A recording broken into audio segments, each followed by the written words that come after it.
I'll show you the quick and easy way how you can add someone to your Walmart Plus account.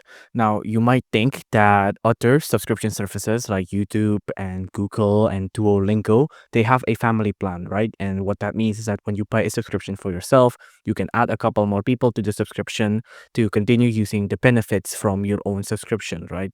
Now, unfortunately, Walmart Plus doesn't have that kind of feature built in, right? So there's no such thing as adding someone to your Walmart Plus account, right? There will be no option, and it's not something that they advertise as well. It's not available.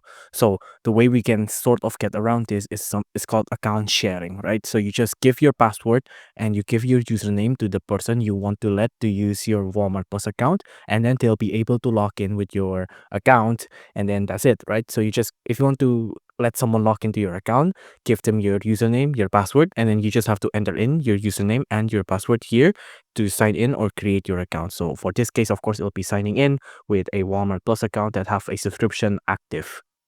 If you enjoyed this video, please do consider liking and subscribing.